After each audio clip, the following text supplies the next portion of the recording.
ಮಾಡೋದಕ್ಕೆ ಅವಕಾಶ ಆಗುತ್ತೆ. ಅದಕ್ಕಾಗಿ ನಾವು ಇವಾಗ ಕೇಳ್ತಾ ಇದ್ರೆ ಅಂಗವಿಕಲರ ಭಾಗವಹಿಸಿಕೆ ಇಲ್ಲ ಅಂತ ಅಂದಿದೆ. ಆದ್ರೆ ಅಲ್ಲಿ ನಮ್ಮ ಬದಲಾವಣೆ, ನಮ್ಮ ಜೀವನದ ಬದಲಾವಣೆ ಹೇಗಾಗುತ್ತೆ, ಅಂಗವಿಕಲರ ಭಾಗವಹಿಸಿಕೆ ಹೇಗಾಗುತ್ತೆ, ಇದನ್ನ ಯೋಚನೆ ಮಾಡಬೇಕು. ಸರ್ಕಾರದಲ್ಲಿ ಎಷ್ಟೇ ಗೈಡ್ಲೈನ್ ಇದ್ರೂ ಸಹ ಗೈಡ್ಲೈನ್ ಅನುಷ್ಠಾನ ಮಾಡೋ ಅಧಿಕಾರಿಯ ವ್ಯವಸ್ಥೆ ಆಗಿರ್ಬೋದು, ಆಡಳಿತ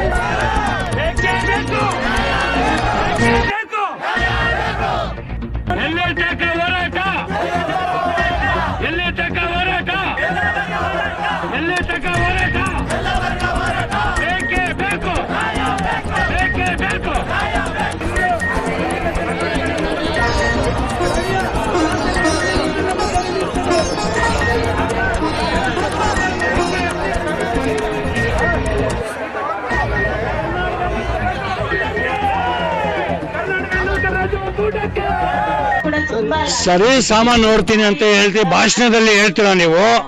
ಇಲ್ಲಿ ನೋಡಿದ್ರೆ ಅಂಗವಿಕಲರಿಗೆ ಏನೂ ಸವಲತ್ತಿಲ್ಲ. ನೀವು ಸಿದ್ದರಾಮಯ್ಯರೇ, ನೀವು ಅರ್ಥ ಮಾಡ್ಕೊಳ್ರಿ.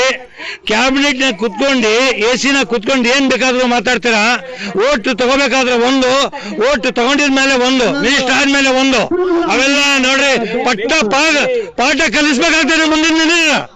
ನಿಮಗೆ ನಾಚಿಕೆ ಆಗ್ಬೇಕು. ನಿಮ್ಗೆ ಅಂಗವಿಕಲರು ಇವರು ಯಾರು ಅಂಗವಿಕಲರು, ಅವ್ರಿಗೆ ಏನು ಸವಲತ್ತು ಮಾಡ್ರಿ.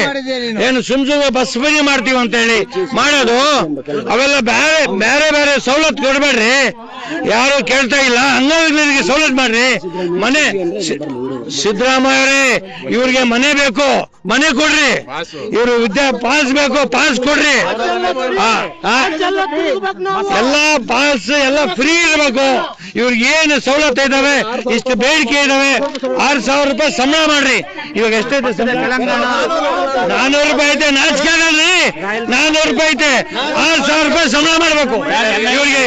ಅಂಗವಿಕಲರಿಗೆ ಎಲ್ಲ ಇಲಾಖೆಗಳಿಗೂ 5% ಅಂಗವಿಕಲರಿಗೆ 6,000 ರೂಪಾಯಿ ಸಂಬಳ ಬೇಕು. 6,000 ರೂಪಾಯಿ ಸಂಬಳ ಬೇಕು. ಆಮೇಲೆ ಇವ್ರಿಗೆ ವಿದ್ಯಾಭ್ಯಾಸ, ಮತ್ತೆ ಇವ್ರಿಗೆ ಏನು ಮೂಲಭೂತ ಸವಲತ್ತು, ಮತ್ತೆ ಸ್ಕೂಲಿಂದು, ಆಮೇಲೆ ಪಿಂಚಿನ್, ವಸತಿ, ಆಮೇಲೆ ಏನೇನೇನು ಸವಲತ್ತು ಬೇಕು, ನಾವೇನ್ ಬೇಡಿಕೆ ಇಟ್ಟಿದ್ವಿ ಇವೆಲ್ಲ ಕೊಡಲೇಬೇಕು. ರಾಜಕೀಯ ಮೀಸಲಾತಿ ಬೇಕು. ಆಮೇಲೆ ಈ ಬಜೆಟ್ನಾಗೆ ಇಲ್ಲೇಬೇಕು. ಈ ಬಜೆಟ್ನಾಗೆ ಇಲ್ಲೇ ಉಗ್ರ ಹೋರಾಟ ಮಾಡ್ತೀವಿ. ನೋಡಿ ಸರ್, ನಾವೇನಿಲ್ಲ, ವಿಧಾನಸೌಧ ಮುತ್ತಿಗೆ ಹಾಕ್ತಿದೀವಿ. ಇನ್ನು ಮುಂದಿನ ದಿನಗಳೇ ನಾವು ವಿಧಾನಸೌಧ ಮುತ್ತಿಗೆ ಹಾಕೋದು ಪ್ರಯತ್ನ ಪಡ್ತೀವಿ. ಇನ್ನ ಜಾಸ್ತಿ ಜನ ಬರಬೇಕು, ಬರ್ತಾರೆ. ಇವತ್ತು ಎಲ್ಲರ ಹತ್ರ ನಾವು ಕೇಳ್ಕೊಳ್ಳೋದಿಷ್ಟೇ, ಯಾವತ್ತು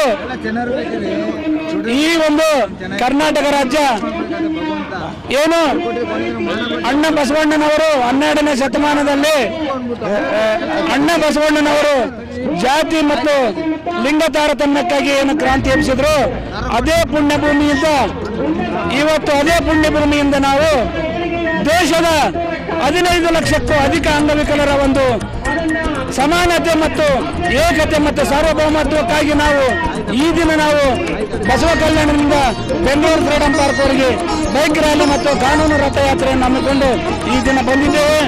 ನಮ್ಮ ಉದ್ದೇಶ ಇಷ್ಟೇ, ಯಾವ ಸರ್ಕಾರವನ್ನಾಗಲಿ ಯಾವ ಅಧಿಕಾರವನ್ನಾಗಲಿ ನಾವು ದ್ವೇಷಿಸಬೇಕನ್ನೋದಲ್ಲ.